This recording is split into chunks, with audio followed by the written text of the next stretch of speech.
that's Bukana Bridge, or sabihin nating Davao River Bridge. So yan ang isa daw sa pinaka-iconic, pinakamagandang river bridge sa buong Pilipinas.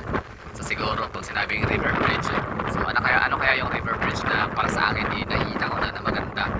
So I think ang dyan, Jones Bridge sa may Tondo, Manila. Tsaka yung isa, Jones Bridge, tsaka yung Chinese, ano ba tawag doon? Dalawa kasing tulay doon di ba? Jones Bridge, yung lumang tulay talaga yun, na kung saan ang ganda ng tignan kasi para siyang may mga pailaw-ilaw no, sa gilid. So lakas maka-western type. Tapos pangalawa naman is yung dun sa may Iloilo City. So sa pag river bridge, ang dami no. Sa Iloilo, dami silang tulay doon. No? Si tapo ng Iloilo City sa pagandahan ng Ay, hindi rin pala kasi pwedeng lalaban to sa Iloilo. Ito yan, tulay na yan. Jones Bridge maganda rin. Basta ang Jones Bridge tsaka yung mga tulay sa Iloilo City ay halos magkakahawig, no? May resemblance mga ancient times, mga lang, mga Spanish type na mga tulay, lakas mga European style ganun. And pangatlo na nagustuhan ko is yung sa may China nga, yung naalala niyo yung dinonate ng Chinese community sa Tondo sa Pilipinas sa time ni Tatay Digong, yung basta parang bridge of friendship na yun basta doon lang din sa Tondo. Makikita mo yung kapag ka nasa Jones Bridge ka, nakalimutan ko ng tawag doon, basta maganda siya. So yun yung tulay na pangatlo na maganda. Tapos ito pang-apat siguro to, pero syempre hindi ko alam kung asan ko to yung lugar. Pwede ko itapon kasi bias ko Davao. Pero pag maganda naman siya, talagang number 1, walang bias yan. Pero pag hindi siya ganun kaganda, of course I can see na pang-apat lang to, no? Pwede. Sana pa ba ng mga nanonood dyan sa Naga City, sa Bicol, no? Sa may Camarines, so lugar ni dating Vice President Leni Robredo, may mga tulay din sila doon, no? Sa meron silang bridge, meron silang river bridge yun. So hindi ko masabi kung wala akong nakuhang footage doon sa lugar nila, sayang. Pero sige lang, one of these day puntahan natin ulit. Maraming mga river bridge naman sa Pilipinas, pero yun nga, isa daw to sa pinaka-iconic. So ang tawag naman dito ay tawag to, nakalimutan ko na nabanggit ko na yan dati, pero sige lang, yun lang pinakita sa inyo. So update lang to, kumbaga madadaanan na ba siya? Sa tingin ko ay syempre hindi pa, kasi di pa yan tapos. Kumbaga i-inaugurate ba tawag dyan? Ano ba tawag doon? Basta i-open siya for public use sa may January 2026. So talaga to siya. Ito ay projected to be completed by 2025, no? Last quarter of 2025. So that would be in October, November, or December. Sa tatlo na yun, basta last quarter. So sabihin natin hanggang December. Posible talaga yan.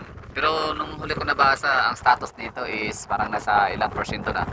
Nasa mga 80-70% complete na siya. So ibig sabihin, napakaaga pa. Still July pa rin tayo, no? July, August para matapos to, no? August, September, diba? So nasa third quarter pa tayo ng taon, but still kita nyo naman, very materialized ito talaga siya.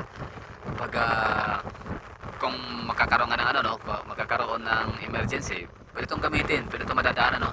Pero ito ay akin lang namang pananaw, tatingin ko lang at palagay ko lang din naman, kasi andito tayo sa malayuan, so hindi natin siya kita kung ganun ba talaga pwede siya madaanan. Kung pwede naman talaga yung kanyang tulay, kanyang floor. So yun, bali ang ganda na tingnan, diba? Tapos napakapansinin pa niya, alam mo sa totoo lang, kapag ka nasa Shrine Hills ka or nasa Jack's Ridge, makikita mo yan, yung tulay na yan shining, shimmering. So araw dahil ka sa kanya yung parang strings, kinabi mo na strings yung tulay, pati napakapansinin mo yan, napaka-visible kapag nasa malayo ang taas. Yung gabi naman siguro, sa gabi din natin makikita, pero sana I just hope, we're hoping nag-hope na sana lagyan siya ng ilaw para naman pag gabi siya, kita-kita din, diba?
pala doon haba is nasa 400 pa ano.